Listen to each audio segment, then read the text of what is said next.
नमस्कार साथियों, स्वागत है आपका जीके गुरुजी क्लासेस के यूट्यूब चैनल पर।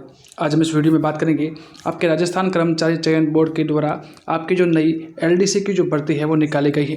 यानी आप देख सकते हो दिनांक यानी आज की डेट है 13 फरवरी 2024 को कुल मिला के आपके लगभग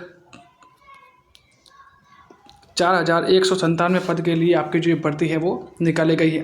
तो आज इस वीडियो में हम इस भर्ती से संबंधित पूरी डिटेल के बारे में बात करेंगे और वे भी पॉइंट के बारे में बात करेंगे जिसको जानना आपके लिए बहुत ही ज़रूरी है, क्योंकि अगर वे पॉइंट आपको पता नहीं होगा तो शायद आप इस भर्ती से बाहर भी हो सकते हैं। तो इस वीडियो को एंड तक जरूर देखिएगा। चैनल पर नए हैं तो चैनल को सब्सक्राइब जरूर करिएगा और वीडियो को लाइक और शेयर जरूर कीजिएगा।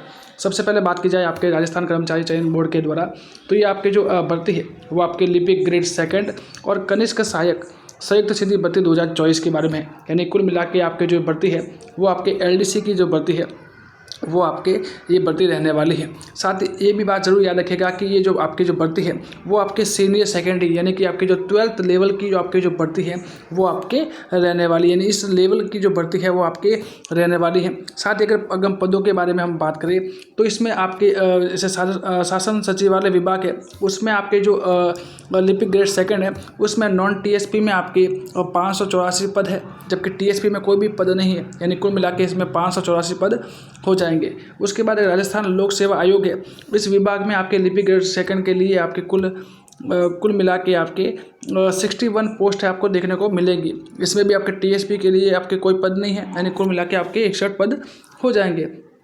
और उसके बाद सबसे अधिक जो पद है वो राजस्थान के जो अधीनस्थ विभाग और कार्यालय है वहाँ पे जो कनिष्ठ सहायक है उनकी आपकी जो पोस्ट देखने को मिलेगी, जिसमें आपके नॉन टीएसपी में 2788 पोस्ट है। वही अगर टीएसपी क्षेत्र में 764, यानी कुल मिला के आपके 3552 पोस्ट हो जाने वाली है। और अगर कुल मिला के बात की जाए तो आपकी इस भर्ती एलडीसी में आपके कुल मिला के 4197 पोस्ट है वो आपको देखने को मिलेगी। अब बात की जाए नेक्स्ट की, तो इसमें सभी वीडियो में आपको मैं आपको इसमें इम्पोर्टेंट बात है वो आपको बताता जाऊंगा। ठीक है, ये मैंने बात कर ली। आपके जो ये भर्ती है वो आपके समान पात्रता परीक्षा और सीनियर जो सीईटी है 2022 की जो पात्रता परीक्षा बोर्ड द्वारा आयोजित करवाई जाकर अभी तक स्कोर कार्ड आपके, और साथ ही ये जो भर्ती है वो आपके सीईटी पर होगी। यानी जिन्होंने आपकी जो सीईटी पास की है ना 2022 में, वो ही विद्यार्थी है इसमें जो भर सकते हैं। और जिसमें आपके लिखा हुआ है कि इसमें जो विज्ञप्ति है यानी इसमें इस आवेदन भरने वाले अभ्यर्थी में समान पात्रता परीक्षा यानी कि जो सीईटी 2022 में जो सीनियर सेकेंड यानी 12th लेवल 2022 के जो अर्जित स्कोर के अनुसार जो विज्ञप्ति की जो पद कितने पद है आपके 4197 पद है, उसमें जो पदों के जो 15 गुना है वो अधिकतम कट ऑफ मार्क्स प्राप्त करने वाले अभ्यर्थी ही इस पद में या इस भर्ती में शामिल हो पाएंगे। मतलब कुल मिला के समझो कि आपकी जो आपने जो सीईटी 2022 की जो एग्ज़ाम दिया था उसमें आपके जो भी मार्क्स आए थे इस पोस्ट के जो है आपके 4197 पोस्ट है, और इस पोस्ट का 15 गुना उस सीईटी 2022 में जो 12th लेवल की थी उसमें से 15 गुना विद्यार्थी को लिया जाएगा और वही विद्यार्थी इस भर्ती के लिए आवेदन है वो कर पाएंगे। बाकी सभी विद्यार्थी है वो इसमें आवेदन नहीं कर पाएंगे। अब बात की जाए दूसरी इसके ऑनलाइन आवेदन की, तो इसका जो ऑनलाइन आवेदन है वो आपके RSM SSB बोर्ड द्वारा आपके ही इसी वेबसाइट पर आप भर सकते हैं। और इसके द्वारा आपके जो SSO ID है उस SSO ID के द्वारा आपको इसमें आवेदन कर सकते हैं। SSO ID में जिसने OTR यानी कि 1 टाइम रजिस्ट्रेशन नहीं किया है उसको 450 रुपये या 400 रुपये के आसपास OTR लगेगा। बाकी उसके अलावा और कोई विद्यार्थी ऐसा है जिसने OTR पहले से किसी भी भर्ती के लिए करवा रखा है तो उसको किसी भी प्रकार की कोई भी फीस नहीं देनी होगी, यानी वो आपके निःशुल्क रहेगा। लेकिन जिन्होंने OTR नहीं करवाया उसको सिर्फ केवल OTR की फ़ीस देनी होगी, अन्य किसी भी प्रकार की कोई भी फीस आपको नहीं देनी होगी। अगले महत्वपूर्ण बिंदु की बात की जाए तो इसमें जो पोस्ट है वो आपके जो हर कैटेगरी के वाइज भी आपके जो इसमें विभाग द्वारा आप कहते हैं बताए गए हैं। जैसे कि बात की जाए आपकी लिपिक ग्रेड 2 है उसमें आपकी जो आपके बात की जाए शासन सचिवालय में तो उसमें कुल पद तो आपके 584 है, लेकिन उसमें भी आपके कुल जो बात की जाए इसमें कैटेगरी वाइज आपके डिसाइड किए गए। जैसे कि इसमें सामान्य के लिए कुल मिला के 151 पद, सामान्य महिला के लिए 43, विधवा के लिए 17। ठीक उसी प्रकार से हर भर्ती के लिए जो आपके जो पद है वो बांटे गए हैं। इसकी PDF मैं अपने टेलीग्राम ग्रुप में भेज दूंगा, तो आप उसे ज्वाइन करके आपकी जो PDF है वो भी डाउनलोड कर सकते हो और देख सकते हो कि आपकी और कौन से जो कैटेगरी में कितने पद है वो आपको देखने को मिलेंगे। ठीक है, और नेक्स्ट बात की जाए आपके इसके महत्वपूर्ण बिंदु के बारे में, तो ये आपकी जो ये भर्ती है वो आपके यानी राज्य सरकार के द्वारा जो ये भर्ती निकाली गई है, ये भर्ती आपके लेवल यानी पे मैट्रिक्स लेवल 5 के बारे में होगी।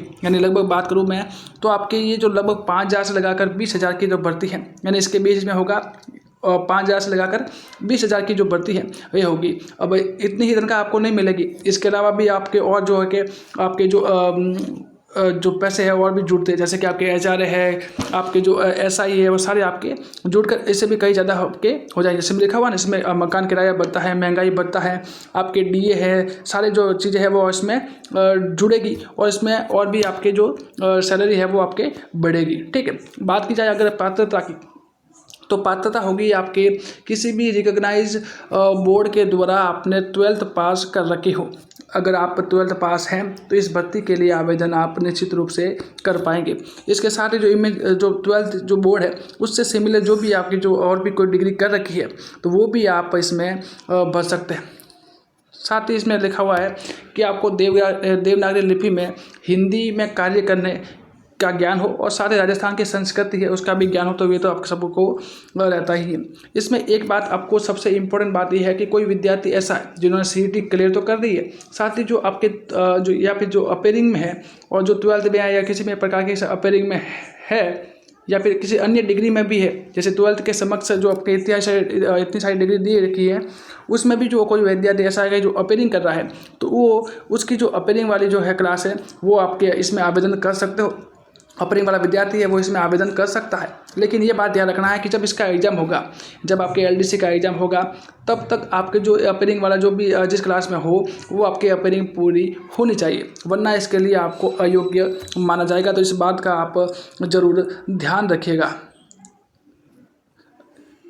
इसमें यह भी लिखा हुआ है कि साथ ही जो आवेदक है उसको लिपिक ग्रेड 2 या फिर कनिष्ठ सहायक के पदों में निर्धारित शैक्षणिक योग्यता यानी शिक्षा की योग्यता के लिए जो फेज 2 की जो हिंदी या अंग्रेजी की टंकन परीक्षा की अंतिम तिथि से पूर्व अर्जित करना होगा। यानी इसके जो एग्जाम है वो आपके 2 फेज में होगा और दूसरे फेज तक आपको सारी योग्यता कंप्लीट करनी चाहिए।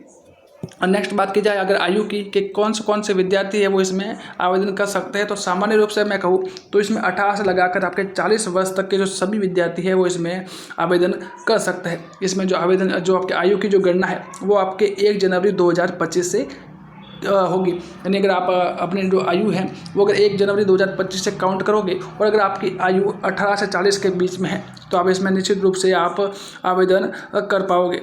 ठीक है, और नेक्स्ट बात की जाएगा इसमें जो आयु में जो छूट की बात की जाए तो आयु में जिस प्रकार से अन्य भर्तियों में जो छूट है वो आपके थी इसमें भी है। साथ ही इसमें लिखा हुआ है कि बोर्ड के द्वारा पूर्व में जो लिपिक ग्रेड 2 या कनिष्ठ सहायक भर्ती 2018 में आयु की गणना 1 जनवरी 2019 से की गई थी।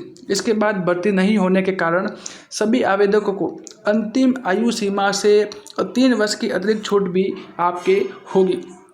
तो इसका मतलब आप मान सकते हो कि आप 18 वर्ष लगाकर 43 वर्ष तक की सभी भर्तियों में 43 वर्ष की उम्र तक सभी विद्यार्थी इसमें आवेदन है वो आपके कर सकते हैं। बाकी अगर आयु की छूट की बात की जाए तो वही अगर SC ST जो EWS है जो सभी उसको 5% की आपकी जो छूट मिलती है। साथ ही जो आपके राजस्थान के जो ऐसी महिलाएं जो आपके जो आपकी जो ST से आती है उनको आपके 10 वर्ष की छूट है। साथ ही जिसमें जो विधवा है तलाकशुदा है तो उनके लिए कोई अधिकतम आयु आपके नहीं रहती है, वो आप कोई भी आप आवेदन कर सकती है। साथ ही जो अन्य जो व्यक्ति है जिसको आयु की छूट है वो भी इसमें आवेदन कर सकता है। बात की जाए अगर पेंशन की बात की जाए तो इस आपके जब इसमें सिलेक्शन हो जाएगा तो इसके नए नियुक्ति जो कर्मचारी के लिए जो नियम के अनुसार जो आपके जो पेंशन योजना है वो भी आपके समय लागू है वो आपके रहेगी। बात की जाए अगर आपके जो फॉर्म भरने की डेट के बारे में तो मैंने अभी बताया कि आपके जो सबसे पहले OTR करना होगा और आपने OTR कर रखा है तो सीधे ही आप SSID से भर सकते हैं। और इम्पोर्टेंट बात यह है कि आप कब से भर सकते हैं, तो आप इसका जो फॉर्म है वो 20 फरवरी से भर सकते हैं जो कि आपके 20 मार्च तक आपके रहेगा। यानी 20 फरवरी से लगाकर 20 मार्च तक इसमें आवेदन आप कर सकते हैं। तो इस बात का आप डेट के बारे में बात आप जरूर ध्यान रखेगा। अगर इसकी परीक्षा के आयोजन की बात की जाए, यानी इसका परीक्षा कब है, तो इसमें जो कंप्यूटर यानी इसकी जो परीक्षा का आयोजन है, या तो आप इसमें कंप्यूटर आधारित भी हो सकता है, यानी CBT आधारित भी हो सकता है, और साथ ही अगर इसको ऑफलाइन में वो दोनों भी करवाया जा सकता है। जैसे आपकी बोर्ड की स्थिति होगी वैसे आपके जो कंप्यूटर बेस्ड में या फिर आपके ऑफलाइन, दोनों में से किसी भी प्रकार से करवा दिया जाएगा। अगर आपके एडमिट कार्ड की बात की जाए, तो जब भी इसका एडमिट कार्ड आएगा वो आपके SSO ID पर भेज दिया जाएगा, और साथ ही आपके जो व्हाट्सअप नंबर है उस पर भी आपके जो इसमें व्हाट्सअप नंबर और ईमेल ID है उस पर भी आपको सेंड कर दिया जाएगा, जिससे कि आपको इसके बारे में पता चल सके। नेक्स्ट बात की जाए अगर आपके इम्पोर्टेंट पॉइंट के बारे में, तो इसमें आपकी जो कुछ आप इसमें किसी भी प्रकार का जो ऑफलाइन है, ऑफलाइन आवेदन आप नहीं कर सकते। बात की जाए अगर स्कीम के बारे में, मतलब आपके इसमें भर्ती में किस किस तरह के आपके एग्ज़ाम होगा, यानी इसमें आपके कुल मिला के 2 फेज है, उस 2 फेज में आपके एग्ज़ाम है वो होगा। पहले फेज में आपकी जो एक तो सामान्य ज्ञान, दैनिक विज्ञान और गणित आएगी, जो कि आपके अवधि 3 घंटे की होगी और आपके 100 अंक का होगा। उसके बाद आपके सामान्य हिंदी और सामान्य अंग्रेजी, यानी कुल मिला के ये आपके एक पेपर है। कुल मिला के ये आपका जो पूरा एक पेपर है वो आपके ये वाला आपके एक पेपर है वो रहने वाला है, ठीक है। जिसमें आपके जो सामान्य हिंदी और अंग्रेजी है वो भी 3 घंटे के लिए आपके 100 अंक वाला होगा, और सामान्य ज्ञान और दैनिक विज्ञान और गणित है वो भी आपके 3 घंटे के लिए 100 अंक वाला आपके होगा। और जब आप पहला फेज पास कर लोगे तब जाके आपको फिर सेकंड फेज में आपके बैठने दिया जाएगा, जिसमें आपके जो कंप्यूटर पर आपके हिंदी और इंग्लिश टाइपिंग की बात की जाए तो वो आपके होगी, जिसमें आपके स्पीड के लिए 10 मिनट मिलेंगे, आपके 25 अंक क्या होगा, और एफिशिएंसी के लिए भी आपके हिंदी के लिए 10 मिनट मिलेंगे और आपको अंक 25 में से अंक दिए जाएंगे। वही अगर इसी प्रकार अंग्रेजी है तो अंग्रेजी के लिए भी आपको 10 मिनट मिलेंगे और 25 अंक की जो आपकी जो स्पीड टेस्ट होगी, और वही 10 मिनट के लिए आपकी जो एफिशिएंसी टेस्ट भी आपके 10 मिनट मिलेगी, ठीक है। अगर बात की जाए अगर किस प्रकार से सिलेक्शन होगा, तो सबसे इम्पोर्टेंट आपके इसमें ये है कि प्रतियोगिता परीक्षा, यानी इस परीक्षा में जो 2 फेज होंगे, यानी फेज फर्स्ट और फेज सेकंड में आपके जो परीक्षा है वो आयोजित की जाएगी।